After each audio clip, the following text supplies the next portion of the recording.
This episode of Super Pulp Science is brought to you by Chasing Artwork Art Book number 5, just released at chasingartwork.com, where you can find it and other books bundled together.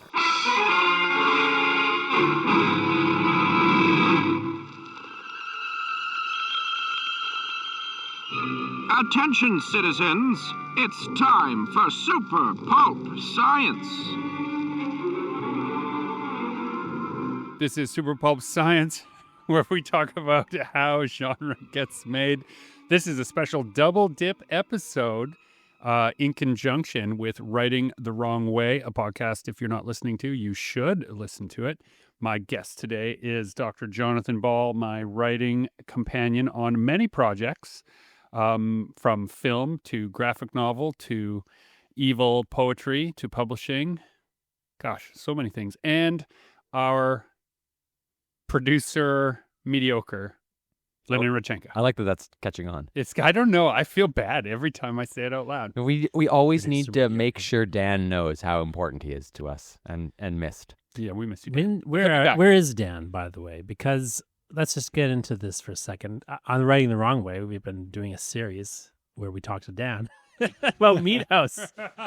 And, I kind of went on a hiatus, and I noticed he also went on a hiatus, which wasn't as planned, perhaps, but I'm not sure where he's at with that script. I know he had a full draft that I saw him. Dan is an important man with important things to do, and that is where he is. I'm not saying he isn't. I'm just And curious. There is some follow-up, Meat House follow-up, that I'm sure. Yes, Can't wait to share. Dan, I'm promising everyone, you can cut it out if you don't want this promise to be made, but I'm going to promise all listeners, unless Dan cuts it out, that Dan will be back on the podcast to fill us in with Meat House and the future of Dan, the screenwriter. And the future of Sometime Canadian cinema. soon, It's all rests on your shoulders, Dan. unless he cut that out and you never heard it. Jonathan, I hold in my hands Sky Devil in the Haunted Air by Rick Overwater and GMB Kamichek, and published by Stranger Fiction. Those who are looking for the complete behind-the-scenes, all transparency. Jonathan, you are also the secret mastermind, puppet master, string holder, gear turner behind Stranger Fiction. Well, let's just talk about that as a way into talking about some of the. I would really like, and you might have your own agenda but that I would really like to just kind of catch up a bit on what has been going on. And I think Skydevil is just because I have sort of been on that hiatus, and Skydevil is a great way into it because one, it's the most recent thing that I've been doing / has done with you in particular. It was Two- a sudden book. I like to think of Sky Devil as a sudden book. Yes and no, but talk us through what Skydevil is and what it looks like, because unfortunately people can't see it right now. Well, those of you who follow the podcast because I am a graphic novelist may be sorely disappointed. This is an illustrated novella. So those of you who like a certain amount of pulpy illustration in your books, you will be thrilled. Sky Devil and the Haunted Air is a tribute to the old pulp horror magazines and the old pulp aerial action serials of the 30s, 40s, a little bit into the 50s. It is a mixture of, we've been calling it, or someone else called it to me, Porco Rosso meets Hellboy. In that it's sort got of, a real Hellboy influence. right, At definitely. least from my point of view. I don't know if Rick's a Hellboy fan. I don't It know seems if that there- way.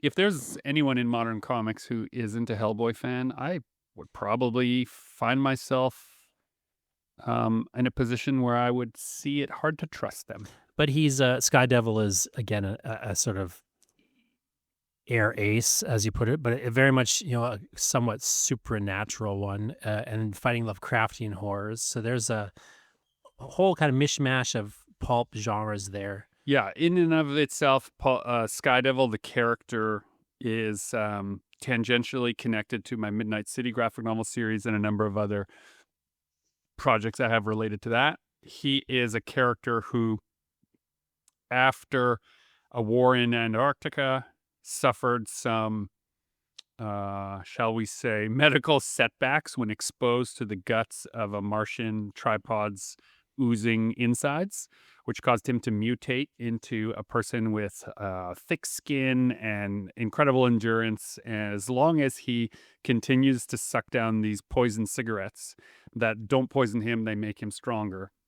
I would not recommend anyone else smoke those pitchforks. And one of the things I liked about the book, so with Gregory's talking about like it was a sudden book, like he already, it's not like it was a rushed book, but my participation in it was somewhat rushed because I just sort of was like, Gregory had been talking about this project for like, I don't know, a year or something. It's literally 1 year old. We And I had the was- idea and then executed it all within one And calendar. I was like, yeah, it sounds cool, man, and then, Defying the timeline of traditional publishing. Yes, very much so. but then like at one point he's like, hey, you should read this thing. And I looked at it and I read it, it's a nice short book. Don't undersell yourself, Jonathan. If I need someone to point out everything I've done wrong in the record time, I hand it to Jonathan, and he's quick to point out everything I've done. Well, so in addition to just finding all the things you'd done wrong, what I sort of like was doing though is I sat and read it in one sitting, and I really liked that. It's a lengthy, meaty book in many ways, but it's a like in terms of it's substantial, but it is a nice short fun book. And so I got to read it in one sitting. I was really excited about that. It has all these great illustrations in it, and I like I just like the I think it's the one you best hit the stride of that illustrated, like how they used to do it. You know what I mean? Well, so I've been playing around with the notion of embellished novels, like Red Earth is definitely one of those, and Automatic Age, and Backbone of Night. I got a little bit better at it, and I laid out a book which I've placed with Epee Press, which is The Witch Police, which is also an embellished novel. And so I'd been getting the feel for how it works in my own creative flow. And so then I just brought all that to bear on Sky Devil. And I think, honestly, yeah, it's... And Rick Worked really well. Overwater, I didn't know who he was really. Like you'd mentioned him, I'd heard of you talking about him, but I never got from you talking about Rick that he was an actual guy who wrote books. Like I got somehow the impression this was his first book, but it's not. And he's actually quite a good writer. There's some really one of the things in that book that's really interested me and like flagged for me as interesting was there's a chapter where after sort of one of the big battles that has happened, Sky Devil is just sort of, sitting around and he goes to lunch and he's like hanging out with his guys and they end up, giving him some, hooch to drink basically and so on. And we had this little scene where, he kind of accidentally sets himself on fire. And it establishes in the plot that he's resistant to fire in a particular manner, which matters in the plot later. But it also just has a nice pacing. Like it is a good example of exactly the kind of chapter that another writer wouldn't include. Yeah, right. Do you know what I mean? Like, There's like a lesser writer wouldn't include that chapter. Let me tell you the story of that chapter. I made a list. So we co-plotted the book loosely, in so much as I created a laundry list of all the key features of Sky Devil as a character, the key elements of the World War Weird that I thought were relevant to the plot of the book that he'd have to know, and a list of like action events that I wanted to happen. And then I told Rick, like, you can have them happen in any order you want. Yeah, because he was coming to play in my universe really with a character I had created. But these are sort of deal breakers. These must happen. And some of them he didn't like. And so very, I think, wonderfully subverted it. So one of them was, I said, Sky Devil breathes fire. And so since I said it can happen in any order and any way you like, he was like, okay, check mark, Sky Devil breathes fire. And it's So there's just a scene where he breathes fire the one time. the one So- time by accident, right? Right. And it became such a great element, a real tribute to how Rick is writing the story in a character-driven way, even though it's pushing Right. us from action to action to action. But that's what I mean. Yeah. There's more character development and drive than there needs to be, frankly. In a book where In like a a giant book orange like this. man is flying a... So it just really kind of grabbed my attention. I thought, maybe I could publish this book. It's short. It's probably we could do it, within a budget, if I just move some things around. And so my participation in it kind of came, it was a little unplanned, but then, I just sort of, when I decided to get behind it, and it was agreeable to you guys. It If I kind of can- came together pretty fast then. If I can be so bold to direct quote you from our text thread, I had sent you it to kick down the stairs, as it were, and then you texted back, "Oh fuck, this book is great." Hey, how's you doing, Reg? Let's put it this way. My stomach hurts from watching this guy fly. Yeah, I actually liked it quite a lot. So, anyway, at the end of the day, I'm really pleased with how it turned out because we got it's full color interiors, which you don't always see. And for one, you don't always see illustrations inside these books. Two, it's full color illustration interiors, and it's got a great. And you also added an image texture to the paper, so it looks and we also picked a paper where it feels a little bit like one of those old, slightly degraded novels. Like it's got a great texture. I need to give credit the where image. it's due here. Some people have asked, actually, casually, is your podcast low-key sponsored by Friesen's Publishing? That It might someone well at be. Punk Rock Flea Market asked me that recently, and I said no. They do not sponsor the I podcast. should ask them but- to though. Right, but they do such a great job. We're constantly talking about how they stick the landing. So this is a Well, pun we weren't going intended. to do it with them originally. Yeah. Like you were going to do them with a different printer because you were going to do a shorter run. We're just gonna do. But then when I came in, it was like, well, maybe we could do a longer run, and maybe that means we can do full color instead of black and white. Like maybe we got some other options in here because Friesen's has this new printer and they've got some new capacity. Yeah, in the tradition of zines and samostats and things like that, we were just going to do a short run of our super weird project. And then as we got closer and closer to being finished, both Rick and I got excited about, frankly, how well it was working. And we'd kind of surprised each other. And at the same, one thing that kind of worked nicely, and this sort of dovetails into maybe a slightly different topic, but as you guys were kind of putting that project together over there, I was sort of trying to get my Stranger Fiction slate of what I want to do this 2025 together, which didn't include Sky Devil originally, but then, we figured out how it could include it and it could kind of work well for both of us.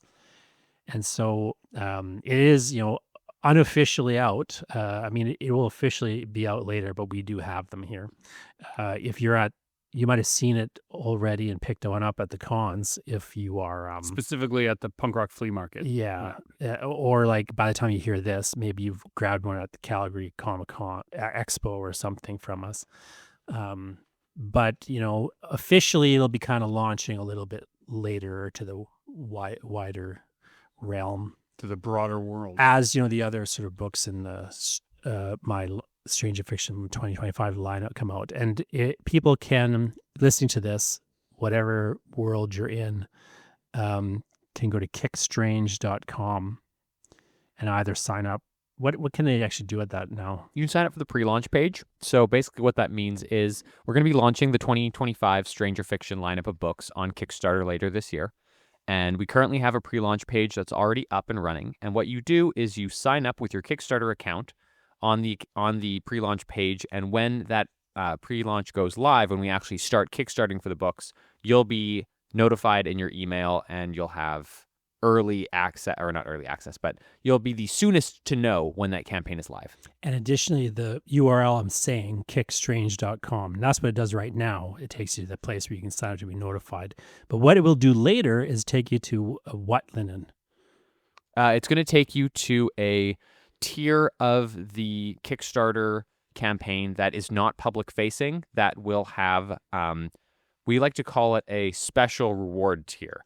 And Secret so, stuff. right, some secret rewards that won't be available to people who are finding the campaign without that very special link. Actually, I'm learning about this right now.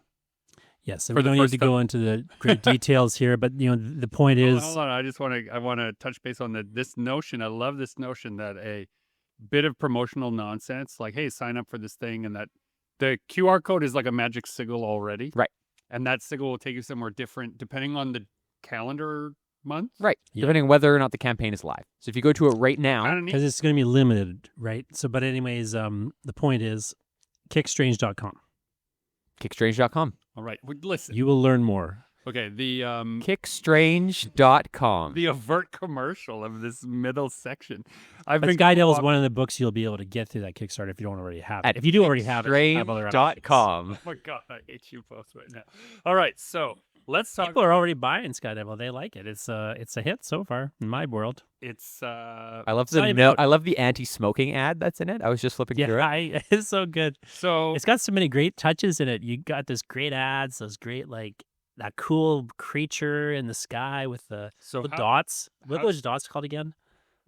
which ones are we talking about? Halftones. The halftones, Halftones. yes, the Bende dots are halftones. The notion behind Skydevil started as I was looking at, as I often do, because I built an entire artistic world around the World War Weird in the Midnight City, which is built around really the propaganda and literature of the 30s and 40s. But one day while I was poking around, someone said one thing you should really look at is the old cigarette ads that are post-war, right after the war. A whole bunch of the propagandists end up going right onto Madison Avenue and started working there. And so when I started poking around in that, just following that thread, it got me thinking about the notion of, okay, let's imagine a world where weird supernatural things are real. And who would be your spokespeople, because they would often get, handsome movie stars to, co-opt the cigarette branding. So instead, I was like, oh, and I loved the idea that in World War I, If Joe Camel was real. well, yeah, if Joe Camel was real, but I love the idea that actually, I hate the idea, but I find it fascinating, that in World War I, the aristocracy were the pilots. And so Yeah. there were trading cards of all of these, European Red Baron. air aces, the Red Baron, all these other things. And so those things all sort of rolled together. And I just pulled two words that were common in the comics that reference that era. The word sky, there's sky everything, sky wolf, sky ace, sky Venus, sky, you put a sky in front of something and there is. And there's a whole lot of devil things from that era too. And so I just took those two words, mixed them together and said, what would that guy look like? I drew him with a big, long tail.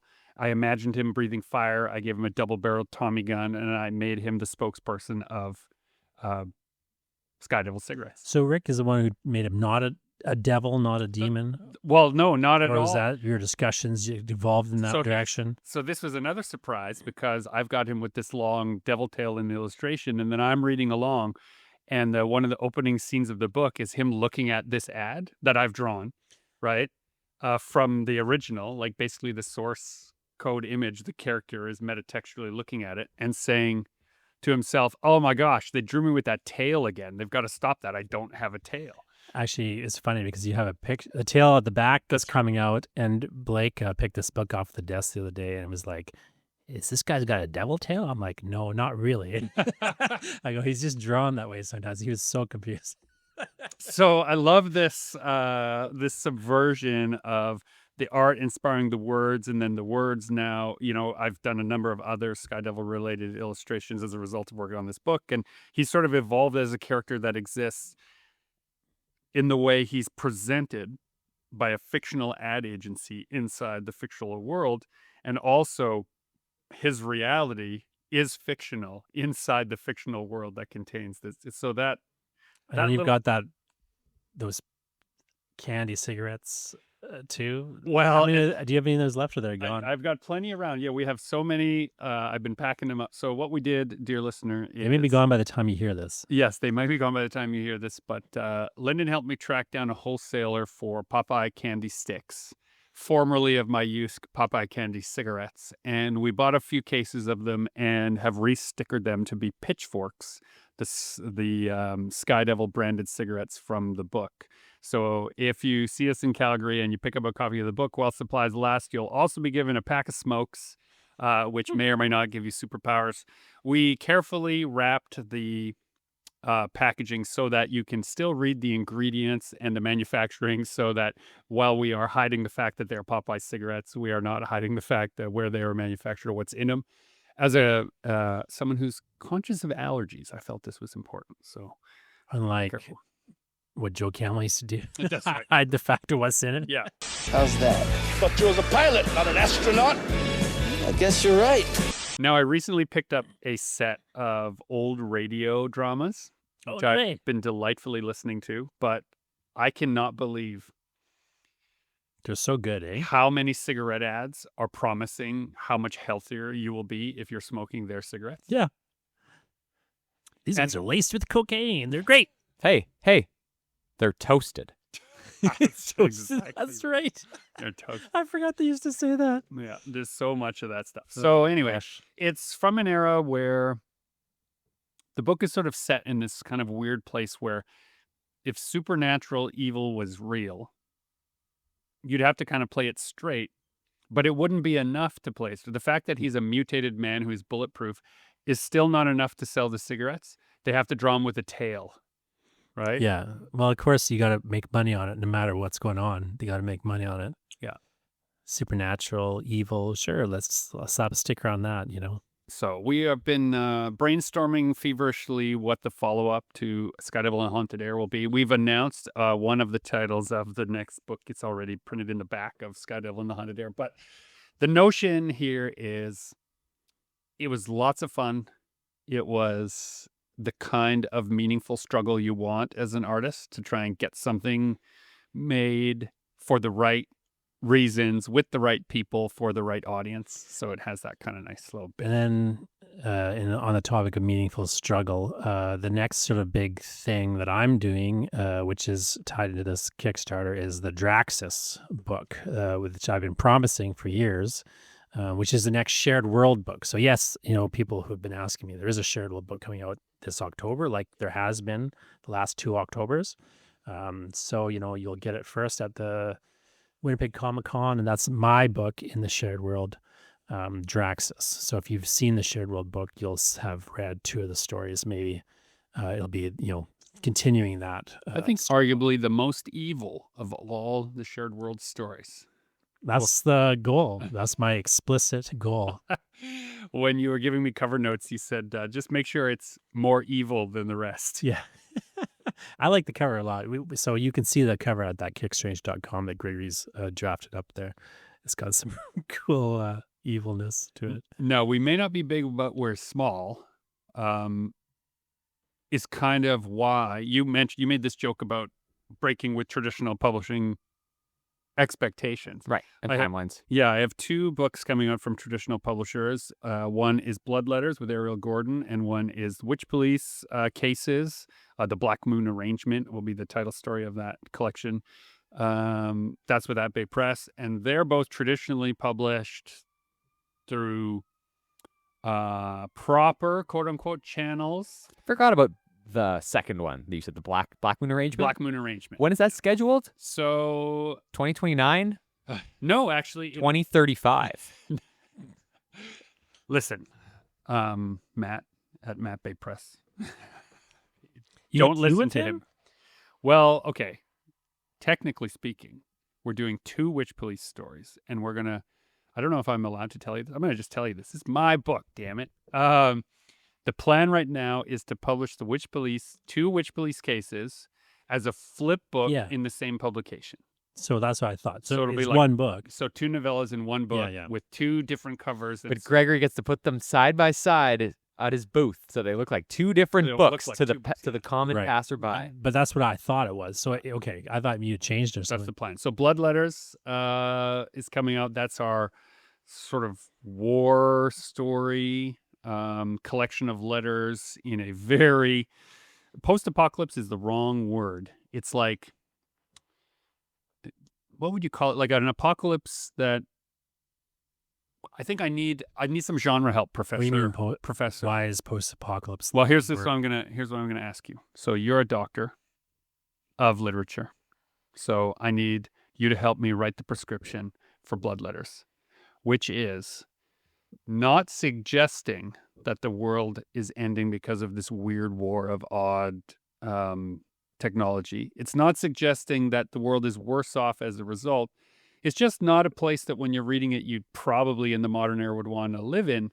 But it's not front and center in the characters' minds that the world is worse off. They're just trying to stick it out together in Is this this not ongoing. in the automatic age timeline? Where is it in that timeline? It's arguably Maybe I'm confused about adjacent the timeline. in the automatic age stories. We have put in a few Easter eggs where someone who reads it would say, hey, wait, I read those other books. Is this related to that? But we never came out and said it because it's not relevant to the enjoyment of the story. So your society has not collapsed? because Correct. of- It's like oh, always collapsing. What would you call a society that's is it always in collapsing? a structured current manner? world? I was going to say, no jokes. Is it about in a America. structured manner, like bad, or is it an unstructured chaos of great war? question. So, Do you know what I mean? Like, is it dystopia? okay, like without being flippant, I'm going to try to answer your question like I would to the professor so that I can get the right. So the idea here is that the characters, previous generations, all talk about their own war as if something seems to happen cyclically all the time. There's a suggestion that this kind of war is ongoing. It's just part of how society runs. And there is never any mention of the sides, who the good guys or the bad guys might be. No one even cares.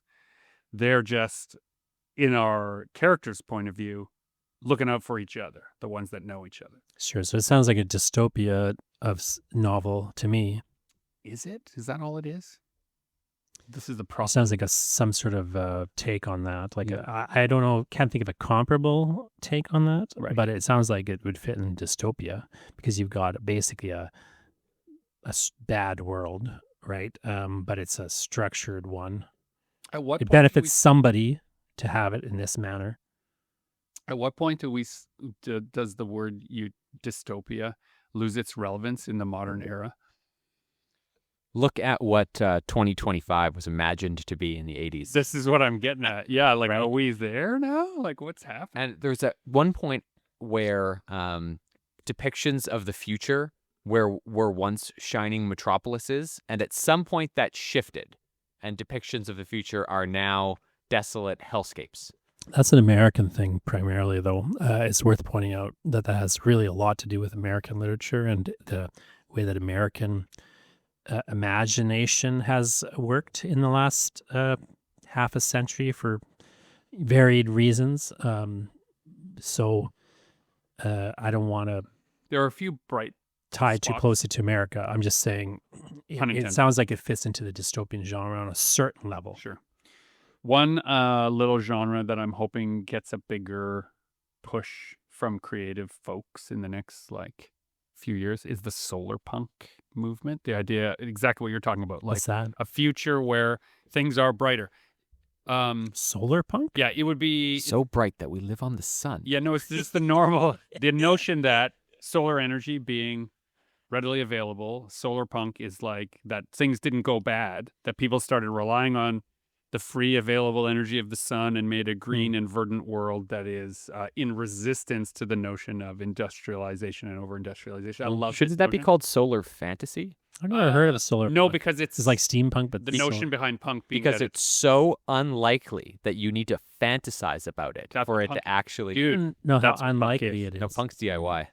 But Exactly right. I just struggle to see where you'd have a story in there. But I guess I don't know. What's do you know? Are there things in what's the most famous solar No, it's punk just, book? It's just art that I've been seeing. Oh, it's not a story Context thing. in these. No, Right. I guess it doesn't need to be. I am by no means an expert on this. This is literally me just talking about something that is currently of interest. I've to never heard me, of it. It sounds and interesting. I'm Yeah. starting to scratch the surface of where it will take me. I'm looking forward to it. What comes out when you plug it into the AI?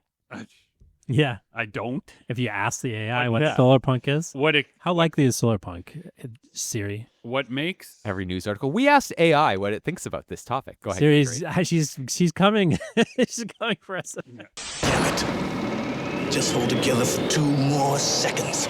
Star Trek and how Star Trek envisions a world where everything's better after it was worse is a rare exception in the science fiction landscape. Is that it's not about an ongoing horrible tragedy or a dystopia. It's actually a meritocratic utopia where people have nothing better to do on Earth except go get into trouble in the universe because everything's fine. Yeah, dare to dream. Yeah. Dare to dream. Everything's fine. They can make their own Oh, food we're- with the touch of a button, just 'cause of convert the it out of chips. matter.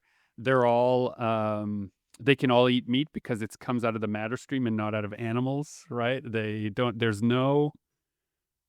Although we were talking. Actually, I wish Dan was here for this. We were talking about the self-selection that must occur in Starfleet among Starfleet cadets because you have to be completely okay with the notion that you die the instant you use the transporter.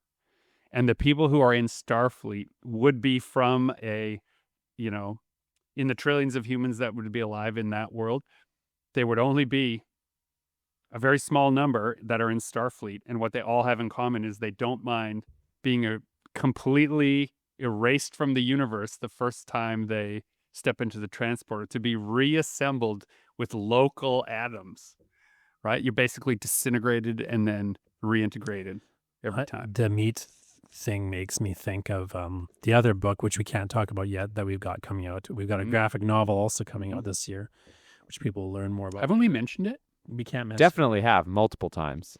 We haven't talked about it in Assuming- detail, though. Assuming it's Dear listener, Jonathan has not caught up on our podcast, and I am just now realizing You shouldn't I be may talking have about it if you haven't. accidentally dropped a few things. Not but- that it's, world-shattering news right this second. yeah. Oops. no. What's the okay? So Let's just move on from that. I don't understand what the problem is, unless you have a graphic novel project that I don't know Oh, probably. that about. We have so many. Am I involved in this top secret project? I have two. Actually, now that I think of it, I have Which three. topics you want? Yeah, that I'm even confused. Clearly, I don't know. What Dear project listener, you're I'm talking so about. sorry. I'm so sorry for this. Let's stop vaguely Dan, referencing Dan, just please cut this whole thing. any nonsense. No, you can leave it in, Dan, because my apology is heartfelt. Here's what I want to promise you, dear listener. We care about making stories, and we're trying really hard to get them into the world, and we're only able to do that because you've shown up to help support them. And so for that reason, we're working hard. But because of the horrible constraints of a hype-reliant world, we have to keep some things secret. We may or may not have a book out of heavy metal. Let's Yeah, see what that happens. is not that's not vague at That's all. not a secret. You can go buy it right now. In theory, Since the- I'm whether it watching it go. exists or not, I'm not sure. We're sort of just seeing what goes on with their new relaunch. If you haven't already checked out the heavy metal relaunch, it's worth checking out. They're over on Kickstarter. They're starting to ship. I just saw they're starting to ship issue. They're relaunching the magazine from issue 1, and I guess the second series, whatever you want to call it. That's orderable, so it'll be in the world right soon. I'm really curious to see how that turns out. I'm excited to check it out. But we have As a long bit as of a we're- pause on our news with that because we're sort of trying to figure out what's the best way to work with them. as long their as new we're state. soft selling other people's Kickstarters, A Star Called the Sun by Simon Roy just launched on Kickstarter. I think it funded in 3 hours. Simon Roy Good title. is one of my absolute favorite indie comics creators. Ever since Jan's Atomic Heart won my fleshy heart, absolutely adore his stuff. Habitat from Dark Horse. I think Image Now maybe publishes Habitat. Anyway, he's done a bunch of great stuff. He did part of the Prophet relaunch, but his self-driven, self-initiated personal comics, sci-fi extravagance, they're so good. And dear listener, if you happen to own a heavy metal branded copy of the Eye Collector, Oh yeah, that's gonna Yeah, be we in got Shop 'em. Plus. hang on to that because I cannot find them on the heavy metal website as we speak. No, but you could find them elsewhere. But you can't get print copies except from us. Right. At this point. Yeah. At one Sort of point, there were printed exclusive. copies, is what I'm saying. So if you have Yeah, one, they get hang on to it. more limited, although we've got some to sell. You can get them on strangerfiction.com. It's .ca. No, .ca. or Um, soft selling. That's not a Hard soft sales sell. are nothing. We got almost over 500 pages of graphic novel coming out Oh, we're talking about in the next while. Ad Collector and the other one, and We've definitely talked about the other one numerous times on this show. let's just not get into it before we're supposed to, because the distributor. It's not mad. It's the distributor. The other thing we got coming out at some point here is a movie. That's been looking really good lately, I gotta say. Guys, I was working on the poster. We're going to do a number of posters, but I was working on a poster for our film festival submissions for Princess and the Dragon yesterday. And it started as oh my God, I'm going to have to do something with this. And I would like to make a strong endorsement to limitations as being the beautiful benefit to all deadlines. So, for example, Miles Crossman, the director, said, "Hey, I'm just roughing up a quick poster to go into this film festival submission so that we have something. These are the elements that I used. These are the elements I want to use, and here it is." And I said, "Oh, okay, that's good. It'll do its job. Can I have a go at it?" I didn't. That was not on my list of things to do that day, but as independent film always eats your life, here we are.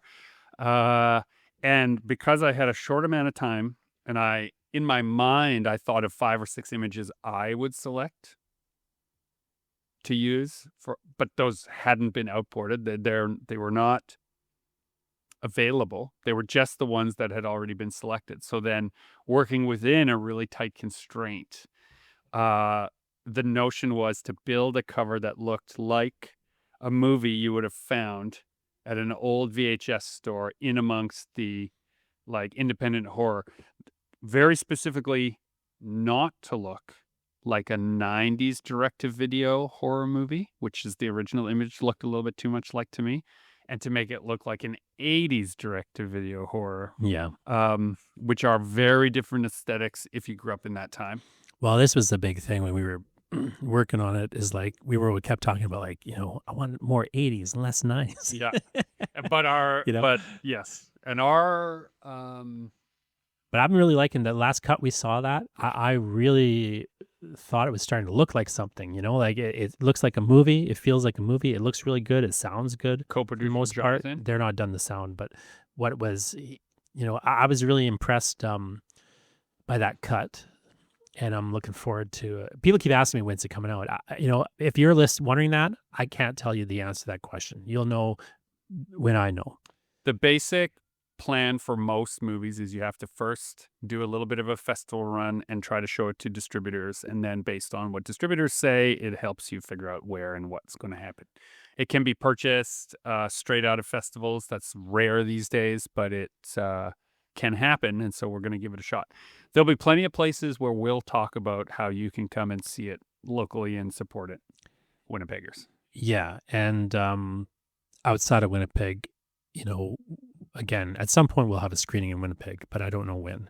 And then at some other point, you'll be able to see it wherever you are in the world, I'm sure. But again, I can't tell you when. I can't tell you how at this point. But we will, keep you abreast of that information. But we appreciate all the people asking me about it. Do you know what I'm allowed to tell you, Jonathan? Is there's a new cut, which I have as part of our follow-up to this. Oh, nice. You just breezed in, and we were doing our recording, and on my list of things to show you and tell you about was that there's a more current cut that has all the proper credits. Did you do the ADR? Because he had been sending me half clips. The ADR is done. The other half with the other actress still to be done. Right. Yeah. He had been sending me clips of the narrating parts. Yeah. Which were sounding really good. Yeah, it's gonna be good. I mean, it's an impossible thing. Yeah, I mean, it takes forever. That's the thing people don't understand. And I don't blame people for not understanding. I'm just saying it's hard to understand how film works. I always think about The Simpsons. You know that joke in The Simpsons where they're making a movie in Springfield, and there's a guy painting a horse, and to look like a cow. And Bart comes up and he's like, "What are you doing?" He goes, "Oh, cows don't look like cows on film. You got to use horses." To me, that's the perfect summation of what film is like. And none of it makes any sense to the layperson. You just can't comprehend it. There's no point asking a normal question about it. Yeah, great example of this on our own set is that if you wanted to have a giant pool of, obviously it's fake blood, but a giant pool of blood, your first thought would be, oh, mix up some fake blood, pour it out into a pool, and it'll look great on camera. False. Too liquidy? The best way to have messy. a great big pool of fake blood is to have a latex or I don't even know, some kind of resin. It's some But it's sort of solid. resin, yeah. It's a solid that looks like a puddle that you lay in place. I was standing, Lyndon. I was like standing here. It was on the floor, like right beside me. Yeah. And it's slightly dark, but Try still. not to avoid. You're trying to I'm avoid like, it. I'm like, oh, you know, who's going to clean? You need help cleaning up this blood? It's like, oh, I'll just. No, he goes, I don't need help. He just picks it up. Yeah. I couldn't tell from like 2 feet, 3 feet away whether that it wasn't a pool of blood. It's like a Looney Tunes moment with the hole, and they just pick up the hole and put it wherever they want. Yeah, no, that's exactly what I thought of. Doug, I ain't gonna make it. Like one of the things is if you got real liquid blood, which of course they use sometimes, but like you could smear it, right? Yeah. And then it's not going to look the same the next shot. There's all sorts of problems. Sucks if you smear it. Yeah. So that kind of stuff. So it's hard to do a bunch of creative stuff all at once, and it's eats at your sleep, and it eats at your soul, and it eats at your bones and your flesh and your meat. But in the end, It's fun. yeah, our ghosts will haunt the things we made, and I think that's important. But anyway, that's why I've sort of feel like I've been like not around and like not visible to the world. You know, I basically fell off social media entirely. I have not been sending out my newsletter. I haven't been doing this podcast. You know, I've You just barely sent a been. newsletter, though. I got one. I just sent it. Yeah. That's the first one I've sent for months. You know, and you know, I'm going to be back in the habit of these things. I've started to free time up for such things, but all the time has been eaten by projects that kind of keep coming at you in erratic ways, which is, you know, whenever that happens, it's great. The joke I was making in my newsletter was whenever there's news, I don't have time to tell you. You know, Oh my gosh, it's so it's true. kind of the irony of the news. So, you know, I'm trying to get a little bit better and more systematic about things. But, you know, the good side of it all is there's been lots going on and there's lots of cool stuff coming out. I'm really excited about a lot of the stuff coming out. A lot of it's, you know, I especially when I think of something like the Eye Collector or some of the comics work, you know, like I think some of my best work, some of your best work, certainly in the Eye Collector. Let's be useful to the dear listener. Let's try to be useful, gentlemen. Let's imagine you've got work that you care about, you've worked hard on, you are trying your best, and you're not quite sure how to let people know about it in a way that doesn't seem, you know, like we've been joking about this entire episode. It's too much of a hard sell. What are the approaches that I know the two of you take different approaches. So why don't we talk about that for the dear listeners' sake? Tell them. What's the question? How do you promote Yeah. things? How do you promote Kickstrange.com. yeah, without seeming like a total jackass? Is it just okay to seem like a jackass? Don't think. Why do people think about that? How you're perceived about? You just say what you're doing, and then people can care or not care. But it's no longer enough to just say what you're doing because you have to It say is it enough. 1,000 It is enough, though. That's the thing people don't get. It is enough to just say what you're doing. Everyone thinks they got a hard sell. So like, I got to tell you all the reasons you should buy this book. No, just say what the book's about. Hmm. The real challenge I've been having lately. Counterpoint. No. This is like an aside. The real challenge I've been having lately, and I mentioned it to you the other day, Gregory, is when you find a small community of people whose opinions you actually care about, there's less of a drive to spend time on social media sharing the things that you're working on. Absolutely true. That's a good point. Yeah, absolutely true. Because you think that people know. And that's the biggest mistake people make online or in promoting things is assuming that everybody hears everything they say. Mm-hmm. I see this all the time with developers and other people that I do work with where they sometimes will act like somebody saw the last thing they put out and therefore they don't want to say it again. But nobody saw that. You know, even your most ardent fans, they'll see it and forget it, you know.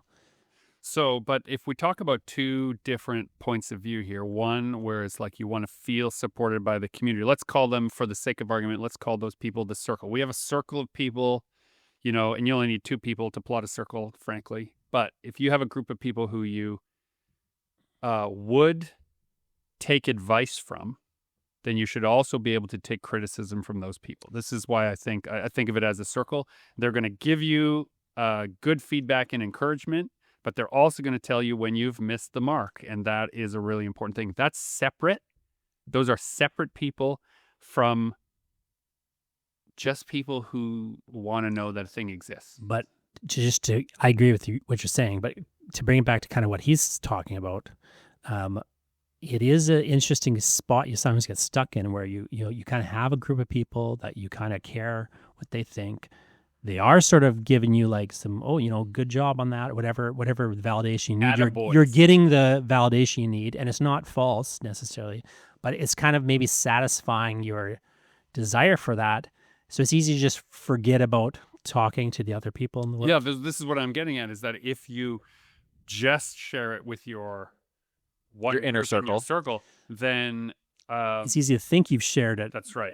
When you have You it, get the same dopamine hit. But I will Really? say, no, it's different. It makes it, at least for me, easier if I have shared with a circle, however large or small that circle is, something honest and gotten honest critical feedback. Again, taking criticism from people you would accept advice from is key. Then it makes it much easier to look at the other part of promotion as a job. Like, oh, this is just some stuff I got to do. Yeah. And people have to know about it. And the best way to do it is to do it often. And you should regularly. systematize it. So you just have a list of things you do, and then you do them, and then you're done the list, as opposed to getting wrapped up in it in some way. And I think there's a danger. And now, obviously, I'm speaking like an old man, right? But I do think there's a danger because of the structure of social media that people see one as a circle when it isn't. And then they get negative feedback online, or they don't get the right kind of feedback online. And then they think, oh, I'm a failure, or I haven't really connected with anyone. My work is terrible. Right. If you are conflating your inner circle with your outer circle, you're going to have some troubles emotionally, I think. And so, like I said, it could just be one person that you like to share stuff with personally, privately, through text or telephone, or you could actually go to their house. These are amazing. These are amazing events. I have people over at my house regularly, and that is my favorite way to do social media. It's a nice house. That's Is I like to to show leave my people house. is to show people some media in person. Yeah, But Socially. But I think you're right on track with that idea that there's a sort of, it's a danger, but it's also just even when it's not dangerous, there's a falseness in the idea that you should fundamentally care what people outside of certain circles are saying. Right. But at the same time, you want to bring some of those people into your circles. Yeah, can I cut finely the word care down to, because what you're saying is like you shouldn't care what people think. I think you shouldn't you allow what shouldn't. the outer Yeah. circle says to you to cause damage to you. Well, The inner circle, they're already on the inside. or to inflate you too much even. That's right. That's why I come back to the circle analogy. Their role is not to just be pumping you up. They also have to be telling you the truth. And so if you just have people who are I your can confirm cheerleader- that, dear listener. I'm torn down all the time in this group. from chat. your lofty Well, heights. We don't mean, I don't mean to say you shouldn't care, but like you have to have a certain distance. There's actually an expectation that I would fall that was stated the other day. Well, They said, when you fall, It'd be we'll better- help a you better out. Story. we'll be there to catch you when you fall. It'd be better if you fell. Your Narratively inevitable speaking. fall, yeah.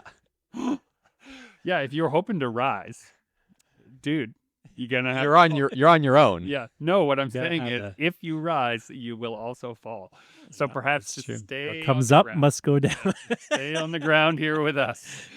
Yeah. But in any case, I think you're right. You've hit the nail on the head to me, though, is like whatever you're doing to promote things, I think you just need to be straightforward about it, and you need to be dispassionate about it.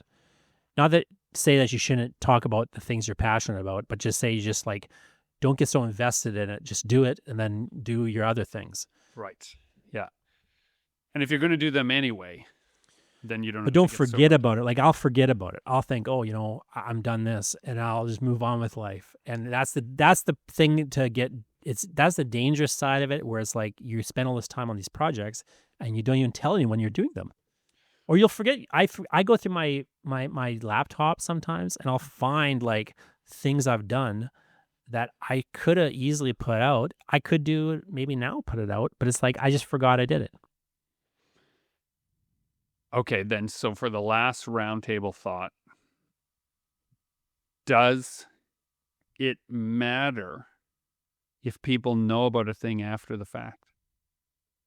Like, is there an actual benefit? Like, if you're doing stuff, like, for example, we did a Love You to Death. We were on set on the movie. Does it matter that we will then now start sharing all that behind the scenes stuff after the fact. Is that just content for its own sake when really the event ended? It already happened. How is that of use? I don't know how it would be of use. Are you doing the event again? Well, this is what I'm saying. Why does it always have to be in service of some promotion? My opinion is that promotion depends entirely on what your purpose for doing that work of art is. Yeah. If your motivation and gratification is completely internal, you do not need to promote the work because it doesn't matter if anyone else sees it or not. Right. If you are Or trying if to 300 people showed up and there were 300 chairs and they all got to experience. and you were satisfied with Yeah. the experience, Yeah. Why do we have to then belabor the point that it was a success? That almost seems a little too. But if you're trying to extract some sort of, monetary value, artistic career building value, if there is some benefit to promoting or to bringing additional people to that project after the fact, then there is a reason to promote it. I think I would disagree. Not that with what Of you're course you would. saying. I think what you're saying is correct, but I would disagree with the premise that you should think in terms of projects. I think what you want to be thinking about is the audience. Does the audience want to see it? How do you know till it's made? But what I mean is, like, if you're sharing the behind the scenes or whatever, Oh, I see. if Yeah, they yeah. care about it, show it to them. Fine. Who cares? Whether it's a good business or bad business, I think is beside the point on a certain level. Oh, as Whether long it's going to sell you tickets the next time is beside the point. Okay. So I think what the audience wants is worth giving it to them. Maybe don't give them everything they want. Maybe give them things they don't want sometimes, but you think they need. But I think, like, the idea that it all has to benefit some bottom line or it's narcissism, I don't really understand. They want to see certain things. If they couldn't make it, they kind of want to know what happened. It's too bad. Hey, what happened? People will ask you that, right? Like, people go, like, oh, how'd that thing go? I couldn't make it. And they want to know. yeah. And to me, like, it's the same as that. It's like, well, here's the things. If you didn't make it, here's, hope you see next time. Here's what happened. Like, if your audience cares about the stuff, why not just let them see it? So this has been Super Pulp Science, where we are hopefully then landing in that sweet spot between what you, dear listener, want and what you need to know about doing stuff creatively. Following Dr. Ball's advice, my dispassionate statement is that Skydevil and the Haunted Air by Rick Overwater and Jimmy Kmichuk exists. Kickstrange.com. Strange.com. And you can get one. But if you're not interested in that, I look forward to hearing about your project, which you can send to us. No, you're cut off. I got to do my sign off. You got to do your sign off, and I got to do my sign off. Wait, I didn't finish my sign off. You interrupted it. No, you interrupted it by saying something to me. I was just sitting here. Join the fight and make comics.